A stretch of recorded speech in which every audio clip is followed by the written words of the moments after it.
एक दिन ऐसी लड़की मिल भी जाती है।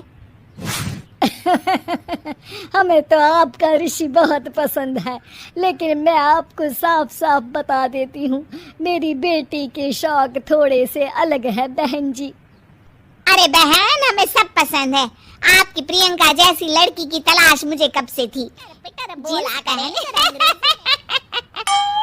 अरे बहन जरा सुन तो लो, मेरी बेटी के शौक क्या क्या है। अरे नहीं नहीं बहन, बस लड़की को देख लिया तो सब कुछ देख लिया।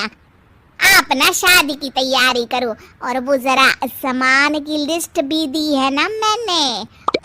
हाँ बहन जी, सारा सामान शादी से एक दिन पहले। मजा आ गया, मजा आ गया। अब तो बस आप शादी की तैयारी करो। प्रियंका के माता पिता के जाने के बाद कंचन का पति उससे कहता है, अरे भाग्यवान, तुम तो कुछ ज्यादा ही जल्दी दिखा रही थी शादी की। अरे बोलने तो देती, लड़की की माँ क्या बोलना चाह रही थी। अरे आप चुप रहिए जी, कुछ पता भी है आपको, बस मुफ्त में बोले जा रहे हैं। मेरी दोस्त शशि की बहू देखी, लंबी पतली और संस्कारी भी। अरे पर जब वो मेरी बहू देखेगी तो जल भुन जाएगी। लेकिन तुम तो शादी ऋषि के लिए कर रही हो ना, या शशि के लिए? तुम्हारा लड़का कुछ कमाता भी नहीं है और शरीर भी भगवान की दुआ से फूलता ही जा रहा है। फिर बोले आप हैं? फिर बोले आप? मैंने कहा ना, प्रियंका जैसी जींस पहनकर अंग्रेजी झाड़ने वाली बहू किस्मत वालों को ही मिलती है। चुप रहिए आप। पति के लाख कहने पर भी कंचन ऋषि की शादी प्रियंका से करवा देती है। वैसे ही जोर जोर से चिल्लाकर नाचने लगती है। आज मेरे यार की शादी है, आज मेरे यार की शादी है। अरे नाचो मां नाचो, मेरे यार की शादी है। कंचन, उसका पति और ऋषि ये देखकर हैरान रह जाते हैं। लग रहा है बहू को शादी की बड़ी खुशी है।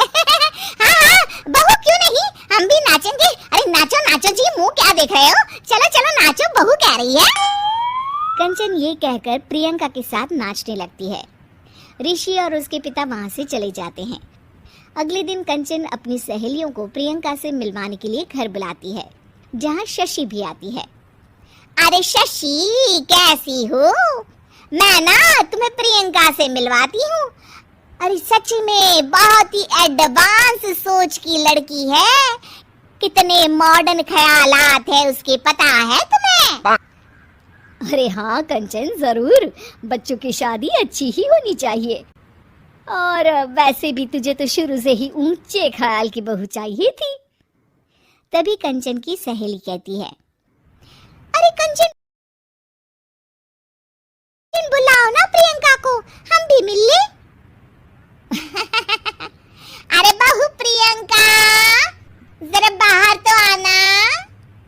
कई बार आवाज देने के बाद भी प्रियंका बाहर नहीं आती है तो कंचन को बुरा लग जाता है। वो उसे लेकर बाहर आती है, लेकिन ये क्या, प्रियंका लड़खड़ाती हुई बाहर आती है और उसके हाथ में शराब की बोतल होती है। हालांकि शराब पीना स्वास्थ्य के लिए हानिकारक होता है और ये हमारी किडनी के लिए बहुत ही खतरनाक है, लेकिन कंचन की बहू प्रियंका पूरे नशे में होती है। अरे इतने सारे लोग। ये कहकर वो शशि के पास जाती है। आंटी जी, पत्ते खेलेंगी, पत्ते। अरे दूर हो, दूर हो, तुम्हारे मुंह से तो शराब की बदबू आ रही है। अरे कंचन, माना तुम्हें मॉडर्न बहू चाहिए, लेकिन आधुनिकता का मतलब ये तो नहीं ना।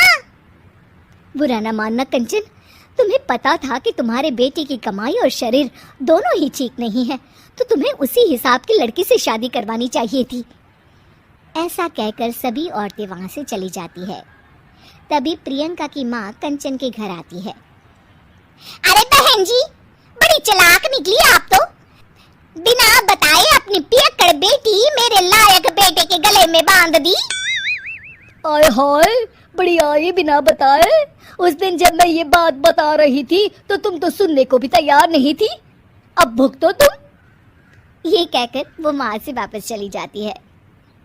सबके जाने के बाद कंचन अपना सर पकड़ लेती है। हाय रे, आधुनिकता की अंधी दौड़ में मैं अपनी संस्कृति ही भूल बैठी थी। अब तो राम ही बचाए।